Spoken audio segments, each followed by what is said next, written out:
नमस्कार दोस्तों, YouTube channel हमारी परीक्षा में आपका स्वागत है। और देखिए, जैसा कि हमने आपसे वादा किया था कि हम आपके लिए बहुत ही जल्द सुपर 25 सीरीज स्टार्ट करने वाले हैं। तो देखिए, हमने अपने वादे को पूरा करते हुए सुपर 25 सीरीज को हम आज से स्टार्ट कर रहे हैं।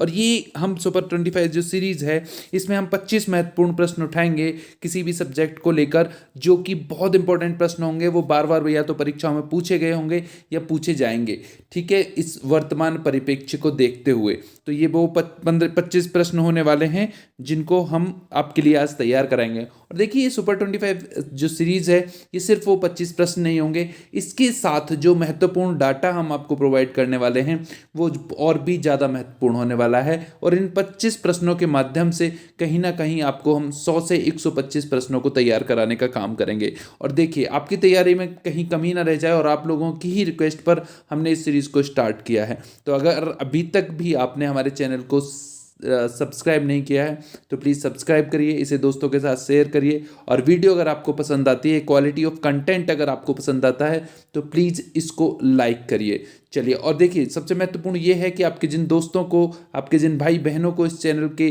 कंटेंट की ज़रूरत है, जो किसी न किसी प्रतियोगी परीक्षा की तैयारी कर रहे हैं, उनके साथ प्लीज़ अवश्य शेयर करिए, क्योंकि ये इन्फॉर्मेशन कहीं ना कहीं उनके काम आने वाली है और आप अपने साथ उनका भी भला कहीं ना कहीं करने वाले हैं। तो चलिए देखिए, आज ये फिजिक्स के 25 क्वेश्चन होने वाले हैं, क्वेश्चंस होने वाले हैं। देखते हैं हम अपना पहला प्रश्न है, किस तापमान पर सेंटीग्रेड और फ़ारेनहाइट तापमापी का एक ही पाठ्यांक होता है? तो देखिए, यहाँ पर ये दो तापमापियों की बात हो रही है। एक का नाम है सेंटीग्रेड तापमापी और एक का नाम है फ़ारेनहाइट तापमापी। और देखिए, जो इनका एक ही पाठ्यांक होता है वो होता है -40 डिग्री सेल्सियस पर। -40 डिग्री सेल्सियस पर उनका तापमान जो रीडिंग होगी, अगर तापमान -40 डिग्री हो जाता है तो उनकी रीडिंग सेम ही आएगी। अब देखिए, यहाँ पर महत्वपूर्ण ये होता है, एक परीक्षाओं में पूछा भी जाता है कि इनका जो फॉर्मूला होता है उसका क्या रिलेशन होता है। तो देखिए, जो इसका जो रिलेशन होता है इन दोनों का, वो होता है C/5 = F-32/9। ठीक है, इससे अगर आप इसको निकालेंगे तो आपको पता चलेगा कि अगर -40 डिग्री टेम्परेचर है तो उनका जो तापमापी का जो पाठ्यांक है वो एक ही होगा, दोनों का -40 डिग्री ही होने वाला है। चलिए देखते हैं हम अपना अगला प्रश्न है प्रश्न संख्या 2। प्रश्न है, परम शून्य ताप कितना होता है? देखिए, यहाँ पर बात हो रही है परम शून्य ताप की, और परम शून्य ताप को हम एब्सोल्यूट जीरो टेम्परेचर भी बोलते हैं। तो देखिए, ये तापमान होता क्या है? देखिए, सैद्धांतिक रूप से सबसे न्यूनतम संभव तापमान है, और इस तापमान पर जो कोई पदार्थ होता है उसके अणुओं की गति जो होती है वो शून्य हो जाती है। और ये जो तापमान होता है ये होता है -273 डिग्री सेल्सियस। तो इस -273 डिग्री सेल्सियस को ही परम शून्य तापमान बोलते हैं। तो इसका जो सही उत्तर होने वाला है वो होने वाला है -273 डिग्री सेल्सियस। चलिए देखते हैं हम अपना अगला प्रश्न संख्या 3 है। और प्रश्न है, पानी को 0 डिग्री सेल्सियस से 15 डिग्री सेल्सियस तक गर्म करने पर उसके आयतन पर क्या प्रभाव होता है? तो देखिए, आपको पता होगा आयतन और घनत्व का क्या संबंध होता है। और जो पानी का सबसे ज़्यादा घनत्व होता है वो 4 डिग्री सेल्सियस पर होता है। 4 डिग्री सेल्सियस पर जब इसका घनत्व होता है, तो देखिए, जब अगर पानी 0 डिग्री पर है तो जब हम उसको गर्म करेंगे तो उसका पहले घनत्व बढ़ेगा, क्योंकि 0 डिग्री पर तो कम होगा 4 से। लेकिन जब हम 4 पे आएगा तो उसका घनत्व जो होगा वो मैक्स हो जाएगा। ठीक है, और जब घनत्व मैक्स होगा उसका, और जब हम उसको फिर से 15 डिग्री के लिए गर्म करेंगे तो उसका घनत्व फिर से घटेगा। ठीक है, तो इसी के आधार पर देखिए उसके फिर आयतन पे क्या प्रभाव पड़ेगा। तो उसके आयतन पे जो प्रभाव पड़ने वाला है, अगर घनत्व बढ़ता है तो उसका आयतन पहले घटेगा, जब यहाँ उसका घनत्व बढ़ा है तो यहाँ पहले उसका आयतन घटेगा, लेकिन उसके बाद उसका फिर बढ़ेगा आयतन, क्योंकि उसका घनत्व फिर से घटा है। चलिए देखते हैं हम अपना अगला प्रश्न संख्या 4। प्रश्न है, खाद्य पदार्थों को ताज़ा रखने के लिए कौन सा तापमान सबसे उपयुक्त होता है? तो देखिए, खाद्य पदार्थों को ताज़ा रखने के लिए जो सबसे उपयुक्त तापमान होता है वो होता है 4 डिग्री सेल्सियस। कितना होता है? 4 डिग्री सेल्सियस वो तापमान होता है। और ये 4 डिग्री सेल्सियस क्यों होता है? देखिए, हमें खाना जब ताज़ा रखना होता है तो बेसिकली हमें उसे माइक्रो ऑर्गेनिज्म यानी कि सूक्ष्म जीवों से बचाना होता है। और अगर हमने कमरे के तापमान पर अगर हम रखते हैं किसी चीज़ को, तो उसका जो बैक्टीरिया होता है वो हर 25 मिनट में वो 2 गुना हो जाता है।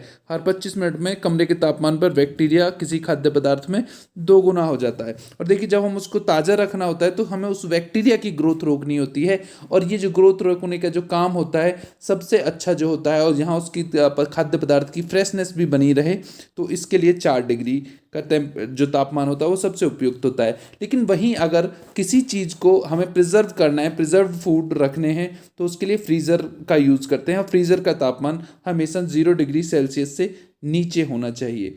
ठीक है, लेस देन 0 डिग्री सेल्सियस होना चाहिए। चलिए देखते हैं हम अपना अगला प्रश्न है प्रश्न संख्या 5। प्रश्न है, वायु में ध्वनि की सामान्य गति कितनी होती है?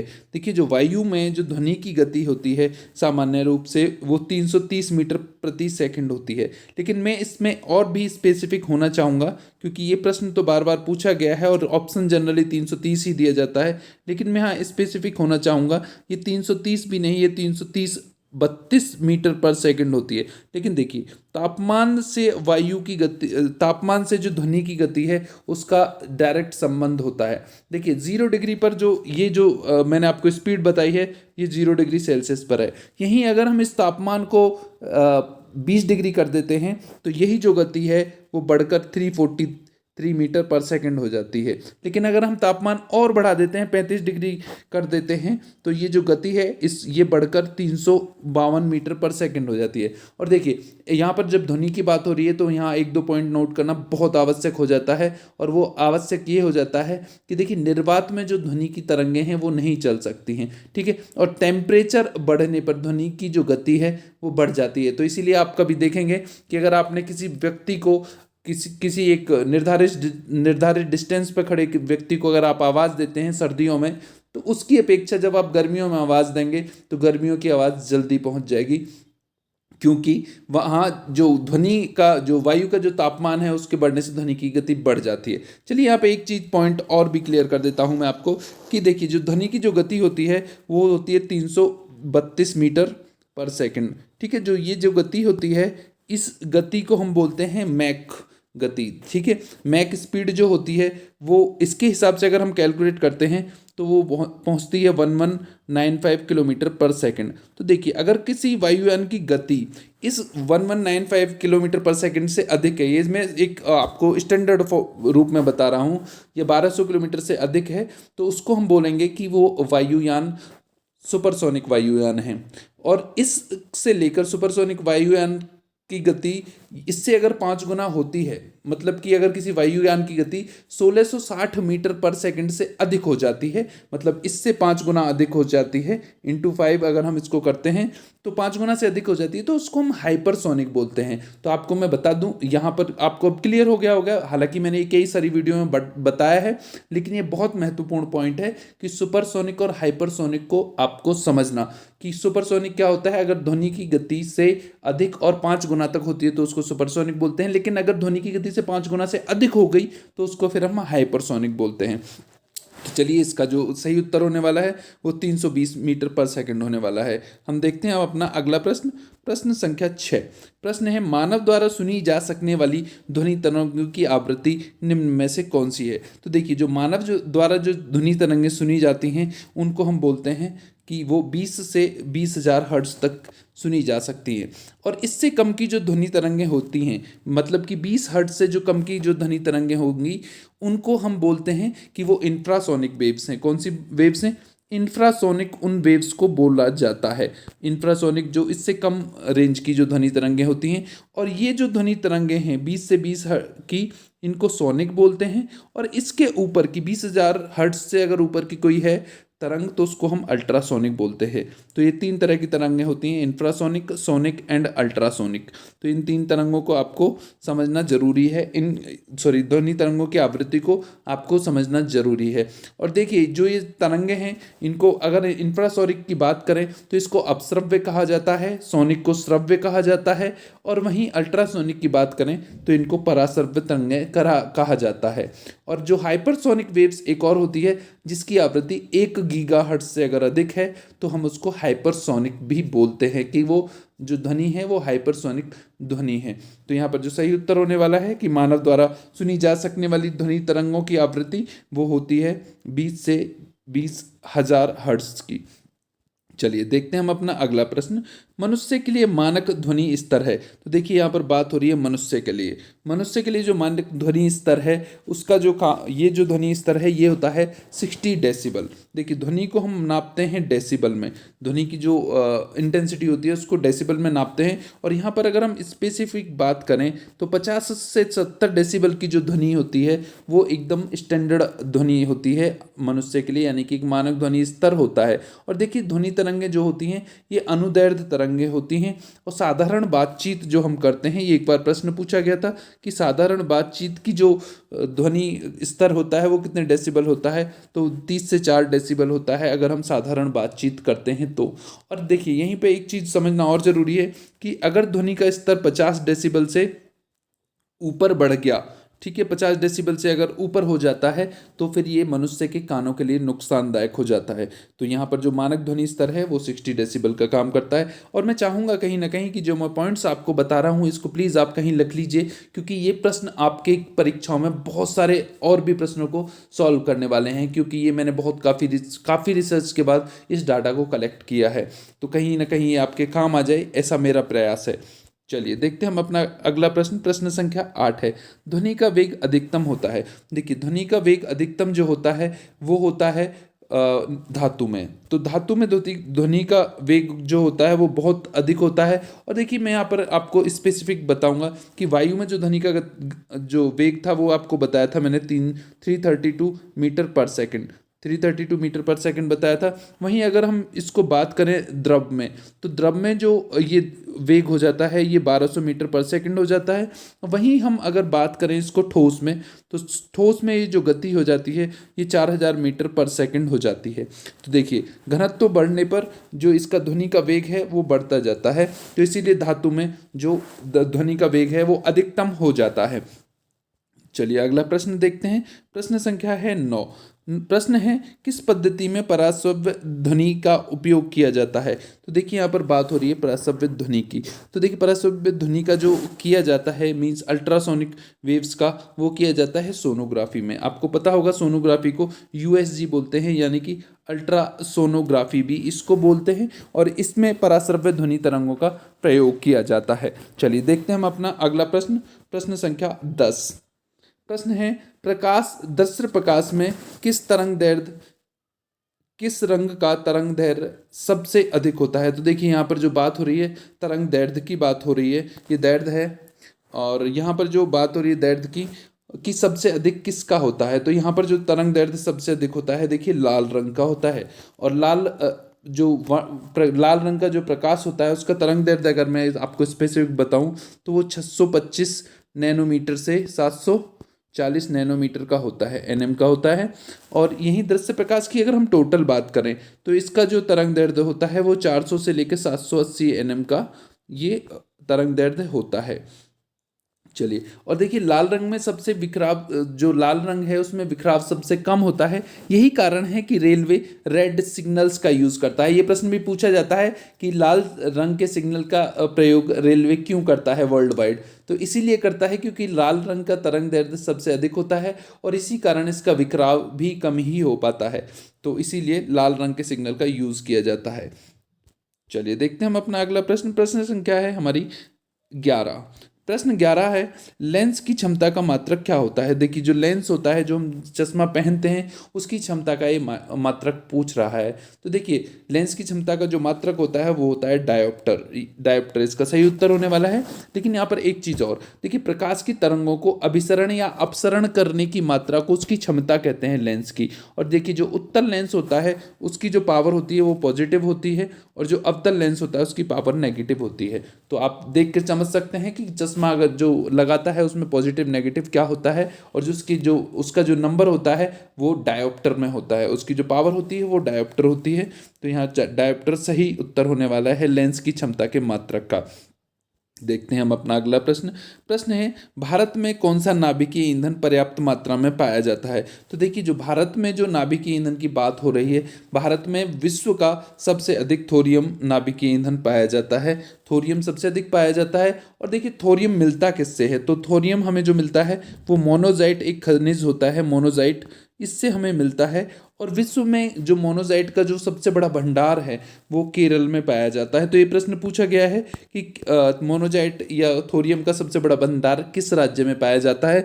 तो ये जो काम है जो ये जो पदार्थ है, तो मोनोजाइट, ये सबसे अधिक पाया जाता है केरल में। तो इसका जो सही उत्तर होने वाला है, भारत में कौन से खनिज नाभिकीय ईंधन पर्याप्त है, तो वो थोरियम है। हमारे देश में पर्याप्त मात्रा में थोरियम उपलब्ध है। प्रश्न संख्या 13, प्रश्न है, भारत का प्रथम परमाणु संयंत्र कहाँ पर स्थापित किया गया। देखिए ये बहुत महत्वपूर्ण प्रश्न है और कई बार परीक्षाओं में पूछा गया है। तो ये जो किया गया है, ये प्रथम परमाणु संयंत्र ये तारापुर में किया गया है। और देखिए तारापुर क्या है, ये तारापुर महाराष्ट्र में है।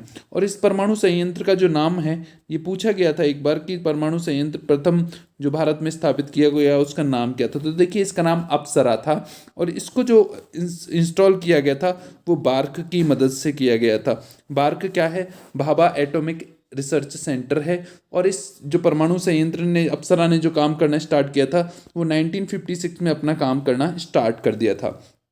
चलिए, तो भारत का जो परमाणु संयंत्र है प्रथम, वो तारापुर में स्थापित किया गया और तारापुर महाराष्ट्र में है।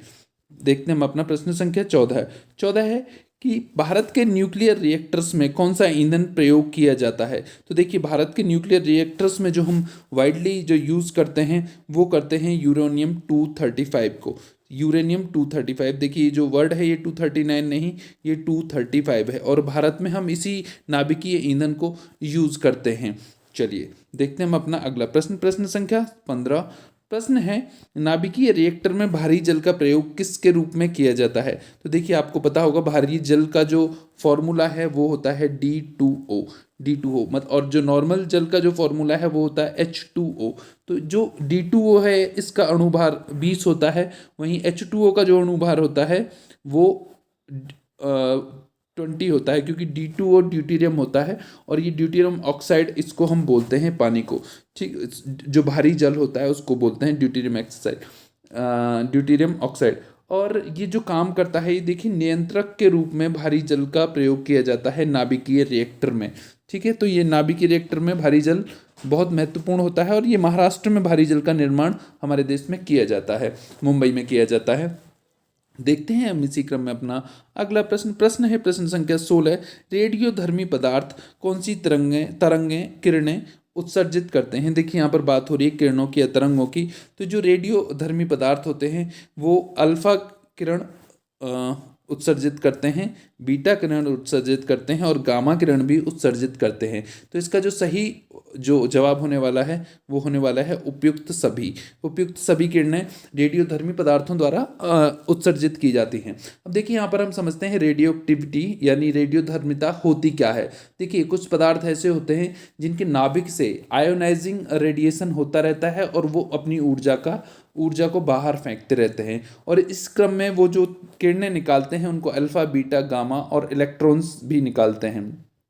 और इसकी जो खोज की गई थी रेडियो एक्टिविटी की, ये प्रश्न पूछा गया है कि रेडियो एक्टिविटी की खोज किसने की। तो ये खोज करने का जो काम किया था वो हेनरी बेकेरेल ने किया था। हेनरी बेकेरेल ने 1896 में रेडियोधर्मिता की खोज की थी। और देखिए रेडियोधर्मिता को जो सबसे पहला खोजा गया जो पदार्थ था वो उसका नाम था यूरेनियम को सबसे पहले खोजा था हेनरी बेकेरेल ने। ठीक है, तो और ये एक रेडियो एक्टिव तत्व है। और इसका जो सही उत्तर होने वाला है उपयुक्त सभी। चलिए देखते हैं हम अपना प्रश्न संख्या 17। प्रश्न है, प्रकृति में सबसे सशक्त बल कौन सा है? तो देखिए बहुत महत्वपूर्ण प्रश्न है, वेरी वेरी इंपॉर्टेंट प्रश्न है। मैं आप इसको बोल देता हूँ वेरी वेरी इंपॉर्टेंट, क्योंकि ये प्रश्न बहुत बार पूछा गया है कि प्रकृति में सबसे सशक्त बल कौन सा है। देखिए परमाणु के नाभिक में प्रोटॉन और न्यूट्रॉन के मध्य लगने वाला जो बल होता है उस बल को हम बोलते हैं नाभिकीय बल। कौन सा बल बोलते हैं? नाभिकीय बल। और नाभिकीय बल सबसे सशक्त होता है और इसकी जो गणना है देखिए वो रीड पोटेंशियल के द्वारा की जाती है। हम इसको बोल सकते हैं रीड विभव द्वारा इसकी गणना की जाती है। रीड विभव या रीड पोटेंशियल आप इसको कह सकते हैं। चलिए तो जो प्रकृति में जो सबसे सशक्त बल है वो है नाभिकीय बल।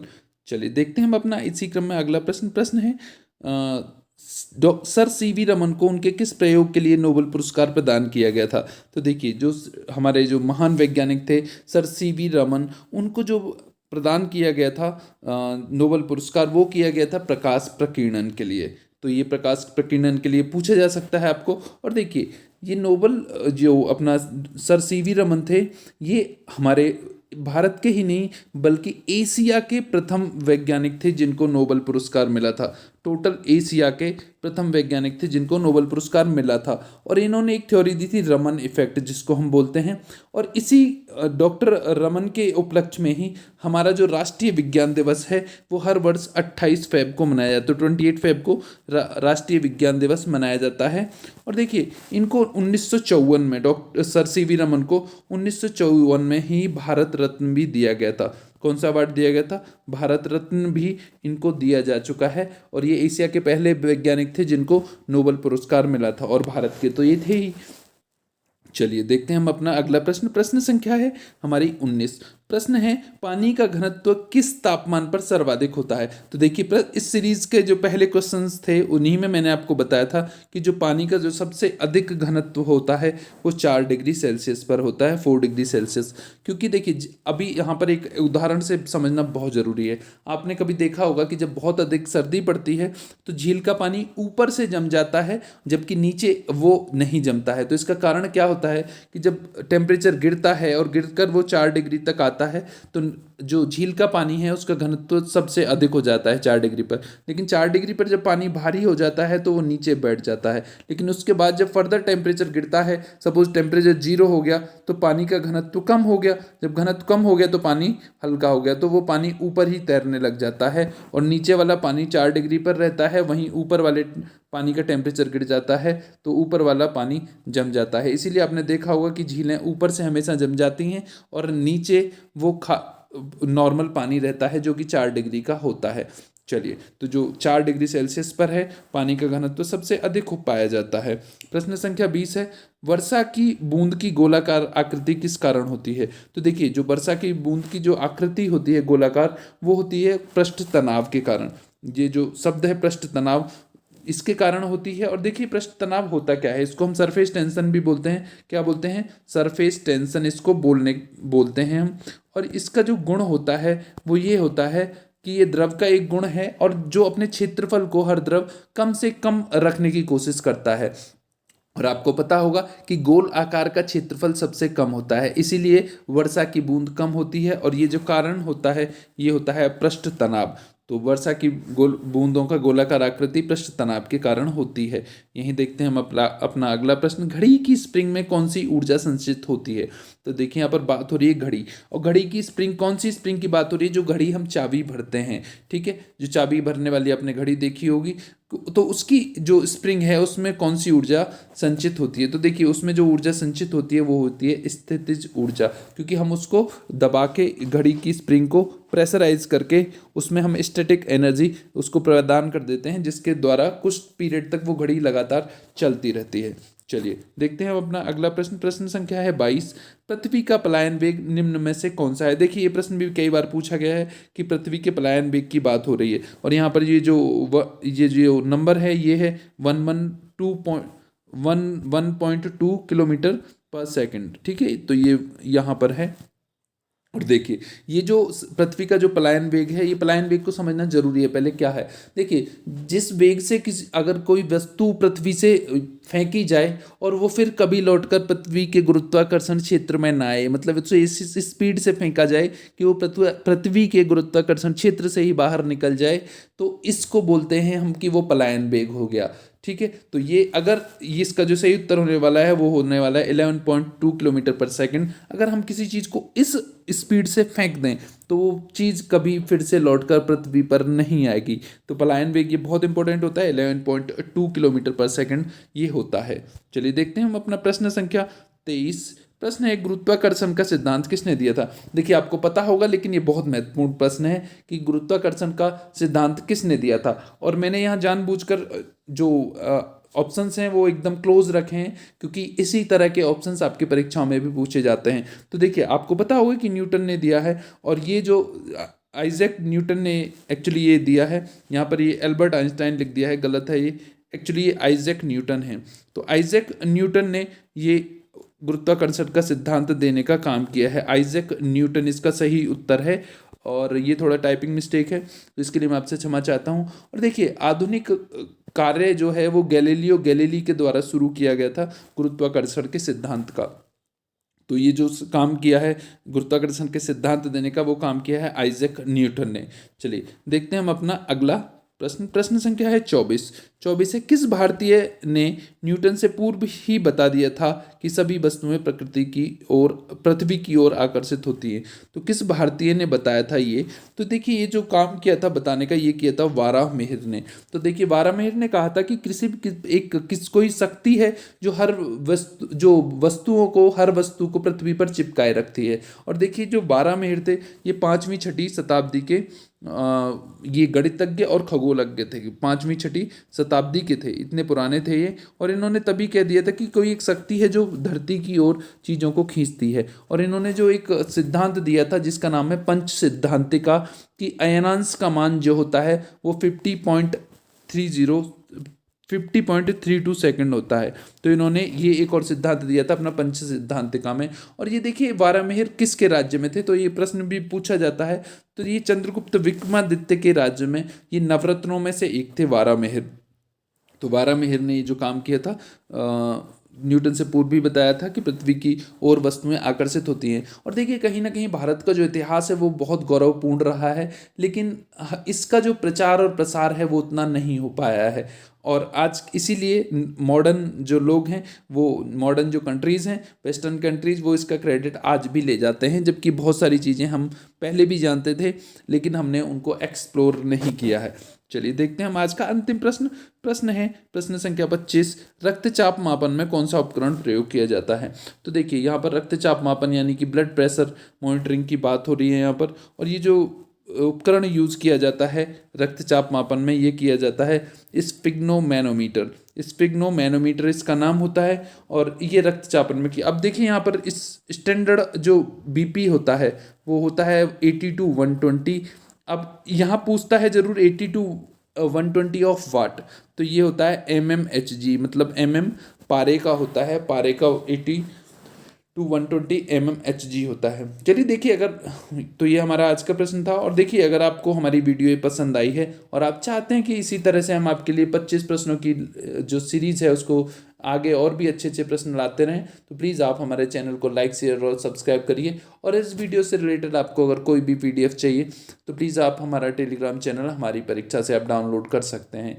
और ये जो सारी सीरीज़ हैं इनकी सब की PDF, जितनी भी वीडियोज़ हम ला रहे हैं उनकी सब की PDF आपको उसी चैनल से मिलेगी। और देखिए इसके अलावा हमने एक और सीरीज़ स्टार्ट की है कि महत्वपूर्ण जो पर्सनैलिटीज़ हैं इंडिया की या वर्ल्ड की, उनके बारे में हम वीडियो बनाएंगे। कुछ दिन पहले हमने बापू की वीडियो बनाई थी, महात्मा गांधी की बनाई थी, तो उनसे रिलेटेड जिस सारे महत्वपूर्ण प्रश्न हैं हमने वो कवर किए हैं। तो अगर आपने वो वीडियो नहीं देखा है तो आप प्लीज़ उसको देखिए। और सबसे इम्पोर्टेंट है कि आप चैनल को शेयर सब्सक्राइब करिए। बहुत बहुत धन्यवाद आपका। All the best.